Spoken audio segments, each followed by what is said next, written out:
2023 সালের লাস্ট কোয়ার্টারের রিপোর্টে একটা অদ্ভুত ঘটনা দেখা যায়। একটা দেশ যেটা টোটাল পপুলেশনের 50% দারিদ্র্য সীমার নিচে, যেটা জিডিপি র্যাঙ্কিংয়ে বিশ্বের 124তম, সেই দেশটার কারেন্সি নাকি 2023 সালের লাস্ট কোয়ার্টারের স্ট্রংগেস্ট কারেন্সি, ইভেন ইউএস ডলারের চেয়েও strong. And year in year growth হিসেবে তারা ওয়ার্ল্ডের থার্ড। গেস করতে পারছেন কোন দেশের কথা বলছি? এই দেশটার নাম হচ্ছে আফগানিস্তান।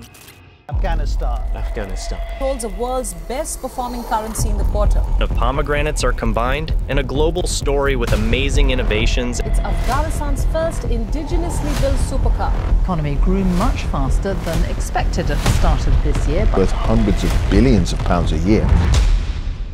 2021 সালে তালিবান টেক ওভারের পরে এই দেশটার উপরে পুরো ওয়েস্টার্ন ওয়ার্ল্ডের স্যাংশন চলছে। মাত্র 3টা দেশ তালিবান প্রতিষ্ঠিত ইসলামিক এমিরেটস অফ আফগানিস্তানকে রেকগনাইজ করে। আর মাত্র 3টা দেশের রেকগনিশন নিয়েই কিভাবে তালিবান কন্ট্রোলড আফগানিস্তান তাদের কারেন্সিকে এতটা স্ট্রং করতে পারলো?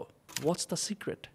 সিক্রেটটাতে যাওয়ার আগে আমাদেরকে আফগানিস্তানের ইকোনমিটা আগে বুঝতে হবে। যদিও এখন মাত্র 3টা দেশ রেকগনাইজ করে এই কান্ট্রিকে, বাট ট্রেডিং কিন্তু আফগানিস্তানের সাথে অন্য অনেক দেশের হচ্ছে, এবং এর মধ্যে সবচেয়ে বড় কান্ট্রি হচ্ছে পাকিস্তান, তারপরে ইন্ডিয়া, তারপরে চায়না। 2021 সালে আফগানিস্তানের জিডিপি ছিল $14.7 বিলিয়ন, যেটা অবশ্যই খুবই কম।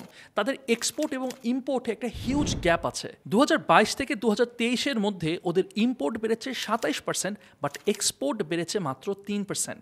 বিভিন্ন ইন্টারন্যাশনাল অর্গানাইজেশনের মতে Afghanistan currently one of the worst humanitarian ক্রাইসিসের মধ্যে দিয়ে যাচ্ছে। তাহলে এর মধ্যেও তাদের কারেন্সি এত বেশি স্ট্রং কিভাবে হলো? এইখানে আফগানিস্তানের ইকোনমিক পলিসিটা একটু দেখতে হবে। আফগানিস্তানের বর্তমান জিডিপি খুবই কম, প্লাস তাদের দেশে বর্তমানে মেয়েদের শিক্ষা কাইন্ড অফ ব্যান্ড। 49.51% পপুলেশন তার মানে এডুকেটেড হচ্ছে না, বাট কান্ট্রিটা তো কোনো না কোনো ওয়েতে সার্ভাইভ করছে। ইভেন পভার্টি লাইনের নিচে 50% পপুলেশনের থাকার পরেও এই দেশটা সার্ভাইভ করছে। আমি আফগানিস্তানের পভার্টি ইস্যু, হাঙ্গার ইস্যু বা ধরেন ওদের জিডিপি অ্যানালাইসিসের যত ডেটা পাইছি বেশিরভাগই 2021-এর। তার মানে তালেবান ক্ষমতায় আসার আগের কাহিনী। তালেবান আসার পরে ওদের ইকোনমিক সেক্টরগুলো কিভাবে গ্রো করতেছে এই ব্যাপারে ডেটা যথেষ্ট নাই। আপনারা যদি পেয়ে থাকেন তাহলে প্লিজ কমেন্ট সেকশনে জানাবেন, আমাকে জানাবেন। বেশিরভাগ অ্যানালিস্টদের এইটা ধারণা যে আফগানিস্তানের একটা আন্ডারগ্রাউন্ড ইকোনমি আছে, সেদিকে অবশ্যই আমরা যাব। তার আগে আপনাদেরকে একটু জানা রাখি, আপনারাও কিন্তু চাইলে বাংলাদেশের ইকোনমিকে আরও বেশি স্ট্রং করতে পারবেন। আপনি যদি বিদেশে থাকেন, বিদেশ থেকে আপনি বাংলাদেশে টাকা পাঠাতে পারেন, এবং এইটার জন্য সবচেয়ে বেস্ট অ্যাপ হচ্ছে ট্যাপ ট্রাস্ট মি, তারা আপনাকে সবচেয়ে বেস্ট রেটটাই দিবে। আপনি USA, UAE, Canada, UK, Europe যেইখানেই থাকেন না কেন, দেশে আপনি বিকাশ বা ব্যাংকে একদম সহজেই পাঠায় দিতে পারবেন। এবং আপনি যখন ফার্স্ট টাইম পাঠাবেন এই কোডটা ব্যবহার করবেন NS10, মাথায় রেখেন NS10।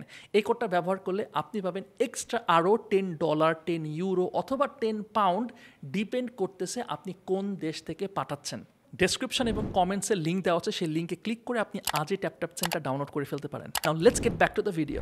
গত সেপ্টেম্বরে আফগানের কারেন্সি আফগানি 9% রাইজ করেছে। এর পেছনে 2টা ফ্যাক্টর আছে বলে ধারণা করা হয়। 1, হিউম্যানিটেরিয়ান এইড, 2, ইনক্রিজড ট্রেড।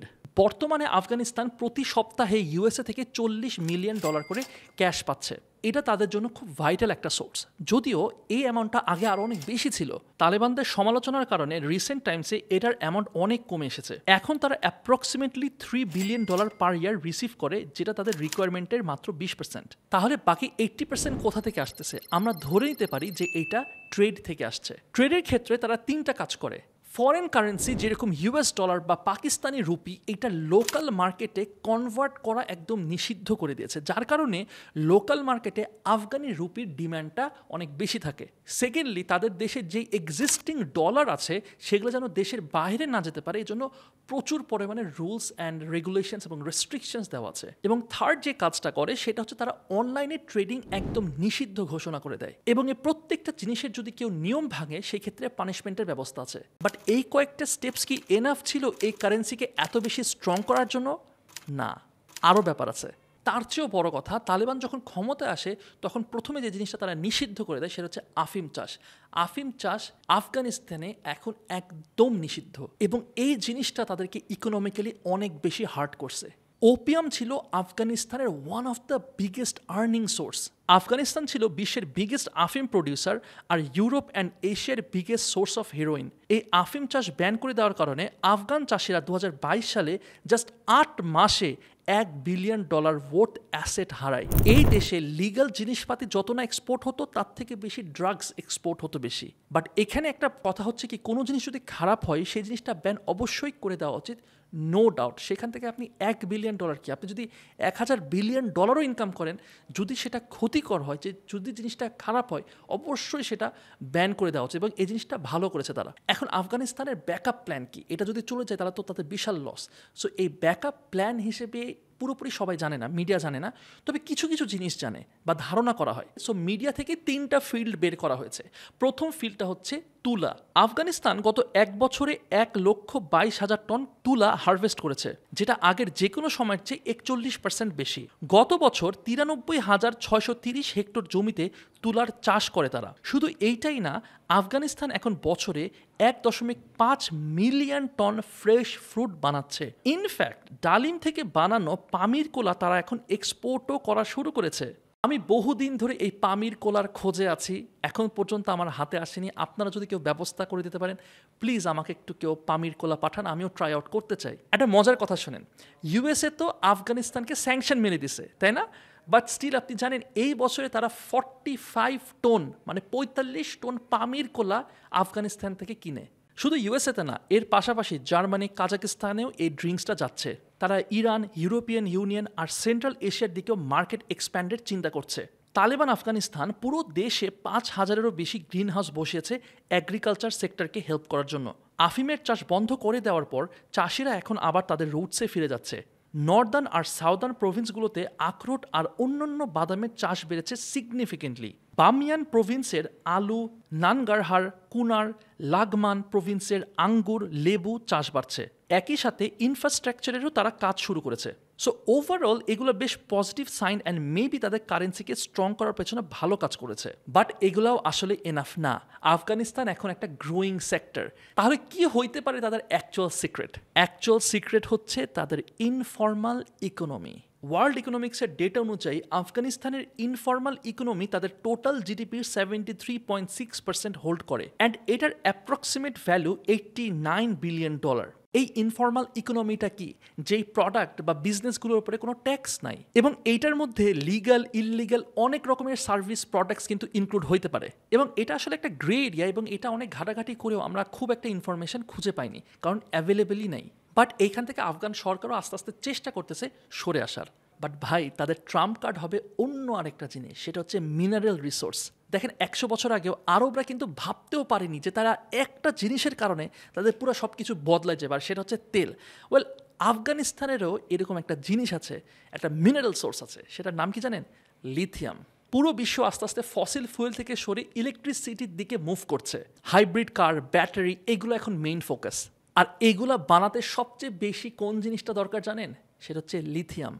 আর আফগানিস্তানে এই লিথিয়ামের মাইন আছে 1400টা, এবং কোনো মাইনে ভারী কোনো যন্ত্রপাতি ব্যবহার করা হয় না, বরং ছোট পরিসরে শুধু খোঁড়াখড়ি হয়। এখন ওয়ার্ল্ডের লিথিয়াম ট্রায়াঙ্গেল বলা হয় 3টা দেশকে, Argentina, Bolivia and chilli.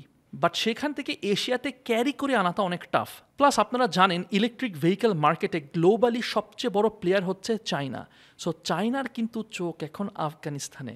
Recently UK based news paper financial Times report করে যে আফগানিস্তানের লিথিয়াম ডিপোজিট একাই ওই 3 দেশের লিথিয়াম ডিপোজিটকে চ্যালেঞ্জ করতে পারবে। এই একই পেপারে এটাও জানায় যে চাইনিজ মাইনিং ইন্ডাস্ট্রির কিছু রিপ্রেজেন্টেটিভ নাকি রিসেন্টলি আফগানিস্তান ভিজিট করে অন স্পট ইন্সপেকশনের জন্য। বাট এখানে একটাই সমস্যা, সেটা হচ্ছে সিকিউরিটি।